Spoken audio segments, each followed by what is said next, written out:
Alleluia. Om Mani Padme. Om Allah.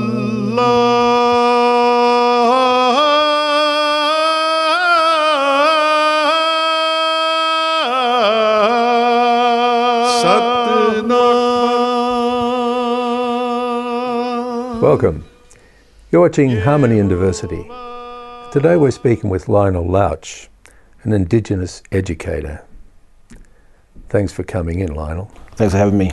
My first question would be, what is an indigenous educator?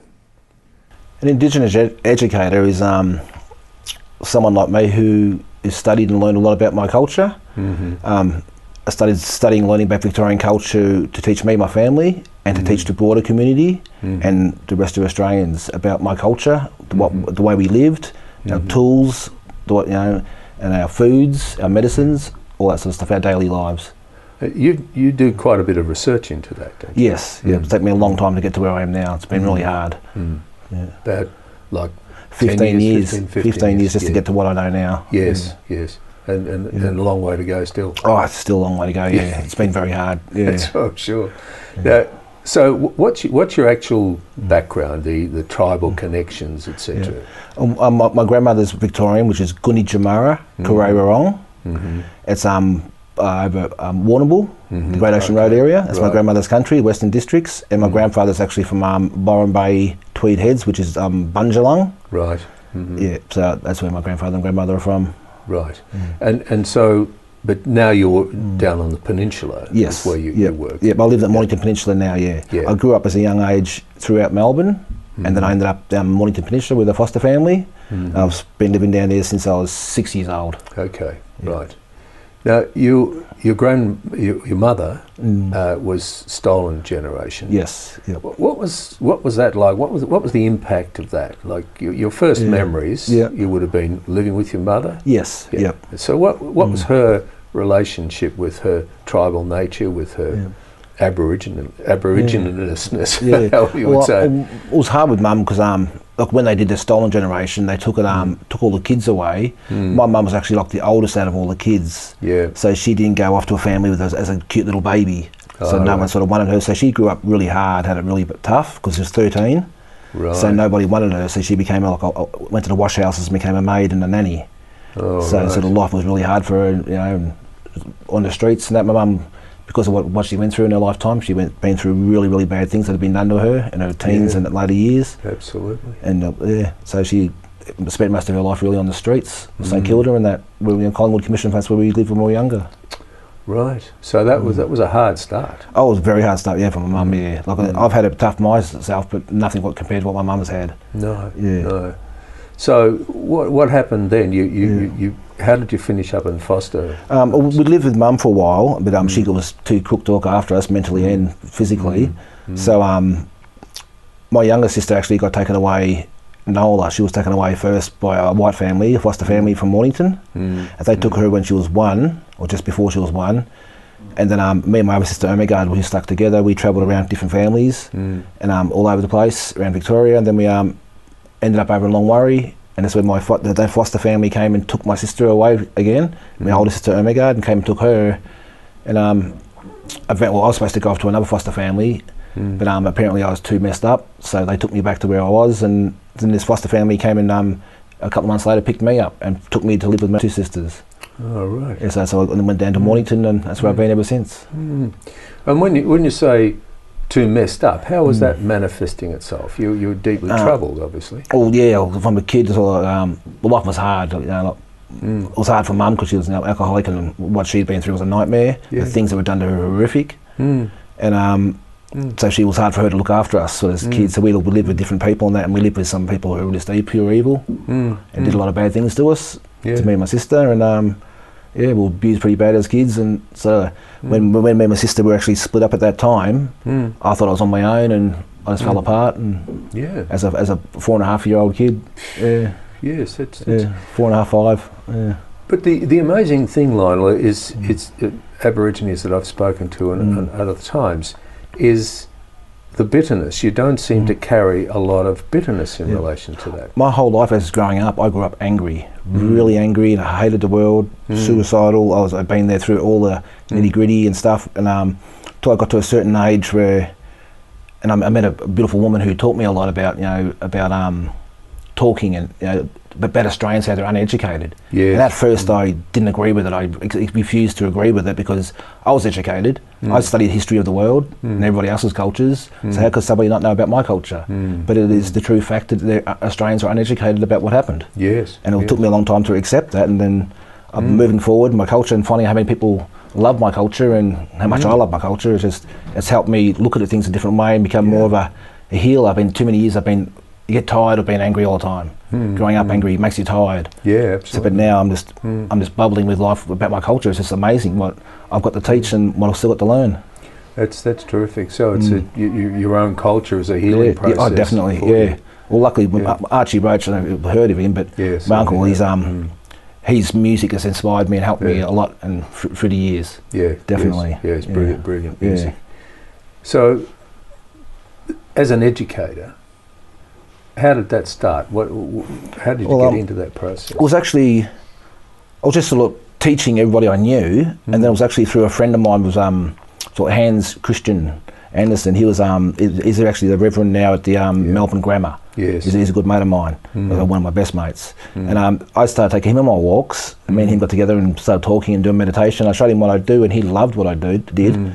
So I started doing it with the Interfaith organisation. Yeah. And I've been doing it with them quite a few years now, and they really loved what I got to offer and stuff. And then from there, different people booking walks and schools finding out about it. And so, like, I'm a carpenter by trade, but now I'm getting phone calls all the time just to go out and teach culture. Oh, right. Yeah, good. And because it's a current thing. There's a lot of interest in it. Yeah. Interest, absolutely. And you don't work as a carpenter anymore? Yes, I still do. You still do? Yes, I still do, because I'm still in the process of setting up their company at the moment. Oh, okay. So I've got, look, I'm booked out for work for the next year or so, but the bloke I'm working with is a good mate of mine. I can come and go as I please. Oh, excellent. Yeah. Well, that sounds like a it makes it easier. So I've always got that paycheck coming in, and that's right. Yeah, and then I can go and do what I got to do. No, that sounds like a very good assignment. Yeah.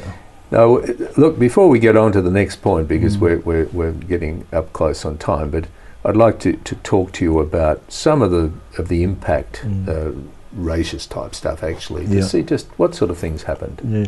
We're back on a moment on that. We'll be back in a moment.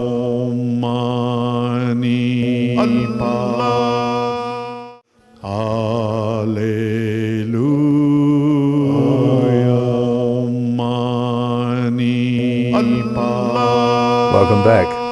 You're watching Harmony and Diversity, and we're speaking with Lionel Lauch, an indigenous educator. Lionel, you were telling a fairly troubling story about that part of your youth.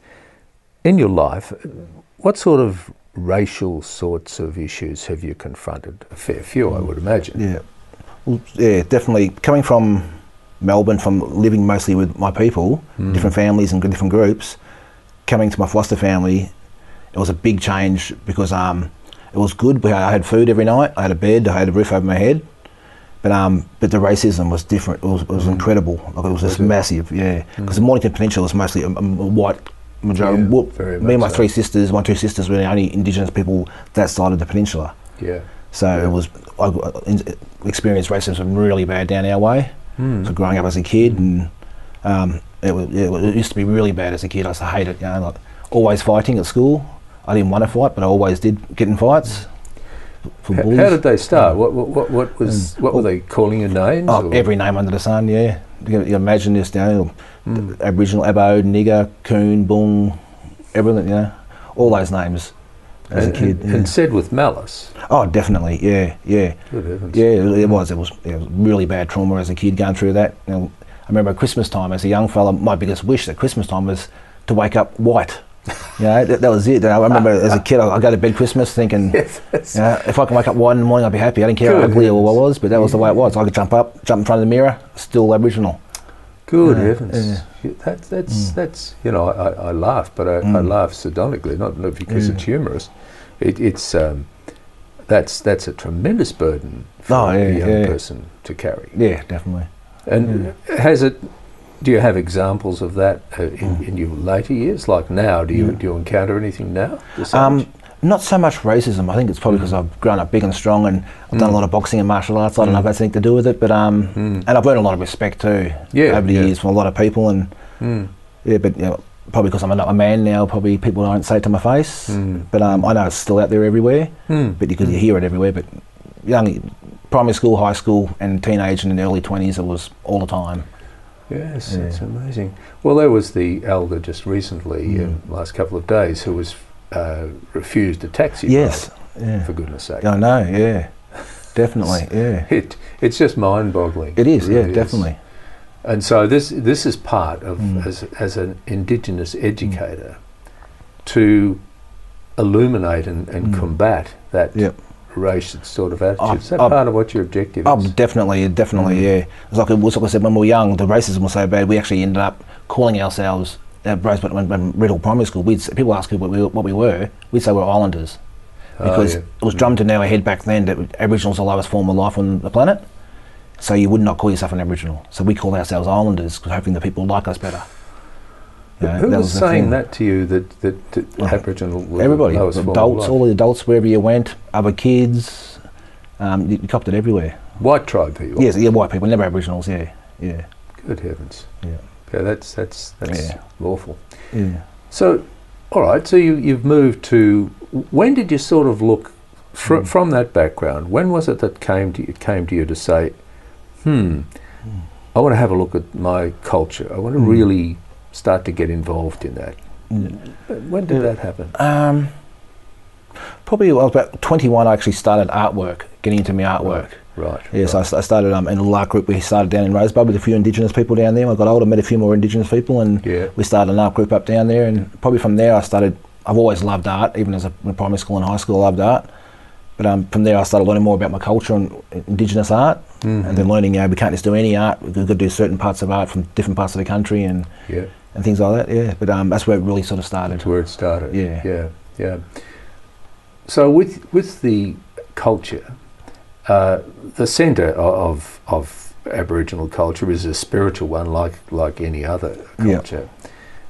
What sort of impact did that, as it started to evolve in your life, this spiritual component, how did that impact on you? Probably huge, because I got a calling, sort of always been sort of closed and embarrassed about who I was and what I was and my culture. I've always loved my culture, but I kept it secret. Yeah. But once I started doing that, I started doing more things, making spears and learning all that sort of stuff, and learning a little bit more about culture. It's like, I'm a part of one of the most amazing things in the world. I come from one of the most amazing things in the world, and then I just wanted to, I got the hunger to learn more and more about my culture and teaching and educating people. The culture is amazing, and it's got very, very deep roots. Yeah. How does it feel to be part of an aware culture, which is over 40,000 years old? What's the feeling? It's incredible. I'm super proud. Like I said, I'm studying all the time. I'm writing to my healing side of things and stuff. So the more I learn about my culture, it's amazing. Like, people look at us as like savages, but what we knew, we were scientists. We knew everything. We knew every plant, every animal, every insect, everything.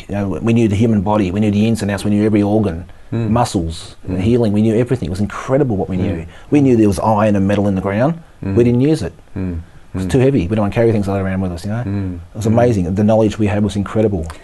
Well, that's right, and it's logical it would be there, because if you've got a history which runs for 40,000 years at least, there's got to have been a little bit of knowledge sort of tripping up and adding on to the knowledge of yesterday. Exactly. So we didn't have it all bang in one hit. That's right. So it's really deep. Yeah. Oh, definitely.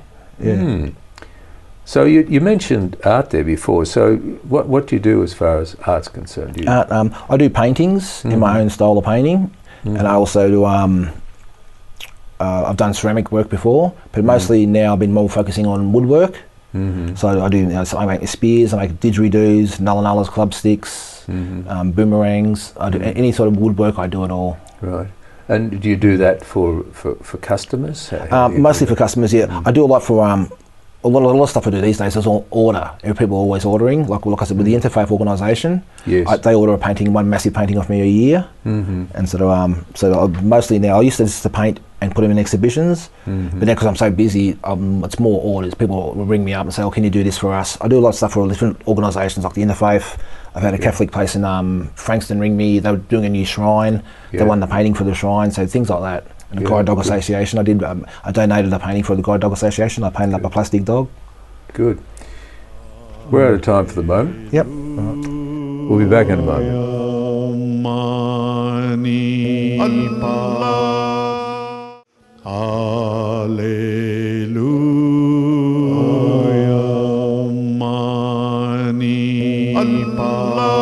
Welcome back. You're watching Harmony and Diversity, and we're speaking with Lionel Lauch, an Indigenous educator. Lionel, so far you've revealed a whole lot of not so pleasant elements of what it was like to be in Australian society, and one, I feel ashamed that it's been like that. With the Aboriginal communities, though, there's politics and there's tribal implications, and family stuff, all that stuff running through it, because we're all human beings. That's how it happens. But I noticed you mentioned that down the peninsula there are other Indigenous people. Are they different tribal groups? Yes, from some of the groups down there, from all over Australia. Right. People from Western Australia, Northern Territory, Northern Western Australia, Murray's from Queensland as well. So there's a lot of people who've been from all over Australia. Any reason why they're down there? Is it just by accident, or they just happen to turn up there? It is paradise, but I actually don't know. No, I just don't know. It was a calling, or I don't know. Now that's Boonwurrung territory, there, isn't it? Yeah. So how does that happen? You know, the acceptance of these other tribal groups. Well, there is probably acceptance. Might be too, because there's down our way. There's actually not too many Boonwurrung people down there living down there on the peninsula. There's probably a handful. That's about it. So maybe that was something to do with it. Yes. Because the Boonwurrung have quite a significant history, don't they? Yes. In relation to the definitely. the first arrival in Sorrento and all that. Yes, absolutely. Yeah. So is that part of when you do your Indigenous education do you actually specialise on the peninsula, or do you? Well, I specialise mainly on the peninsula, but I teach generally about my people as well and the broader Victoria. Yes. Yes, because Victoria has the Aboriginal history to a large extent has sort of disappeared here, hasn't it? Yes, So it's buried. Yeah, that's all I want to do is try to save what we've got left. Yes. And then I can educate people no matter where they're from in Victoria. If I can help them, I will. So I can try and learn as much as I can. Yes, it's a big task that you're taking on. That's for sure. Well, somebody's going to do it. That's true. That's true. So just getting back to the artistic side of it, you say you've always been artistic. Yes. How did that manifest itself? Has it been I've just loved making. I've always loved painting. Right. Art and sport were probably my favourite subjects at school. So I was anything creating anything. I just loved it. So growing up on the farm too, we always had things to do. Whether they're making cubby houses or building things down the farm, was amazing. The farm you worked on, that was a chicken farm? A chook farm, yeah. And you fed quite a lot of chooks? Yeah, we had 3 sheds. There was about 75,000 chooks all up. So in the early days, started about 8 years old, carrying buckets of feeding the chooks. So it would take a long time, and by the time a couple of years later, I'd be carrying 2 or 3 buckets in each hand. Right. So you do. So I got very strong at a young age. Now that was run by your foster parents. Yes. Yes. And that was good family sort of situation. It was beautiful people. Both my foster parents, they were beautiful people, caring, and when you just going back to that horrible story that you told about waking up and sort of wishing you were white. Yeah. When did that when did you sort of throw that off? Where did that happen, and how? I don't know, probably that was in when I was actually grade 1 when I used to start fantasising about that sort of stuff.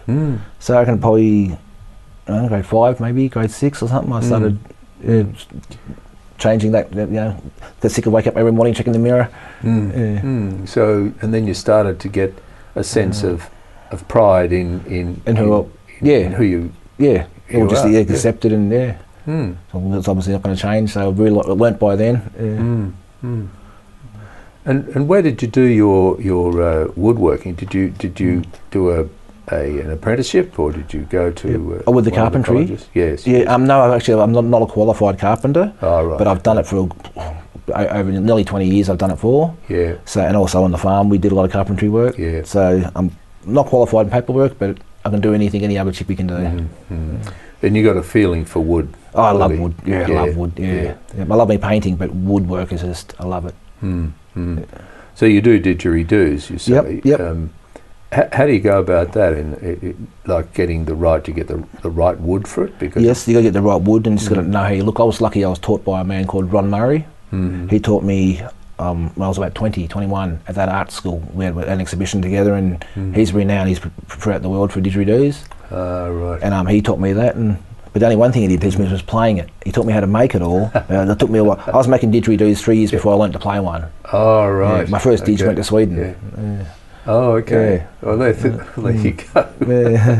And so you've now learned the circular breathing. I've got all that. and all that. Yes. Well, that's excellent.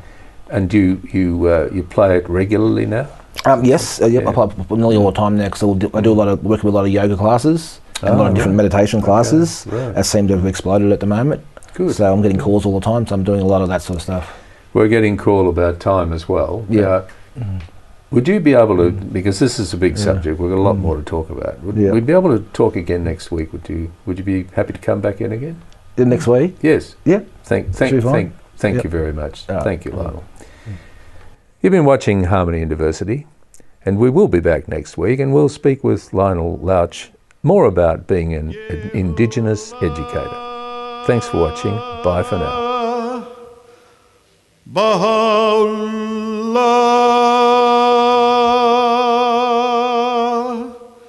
Shanti Om.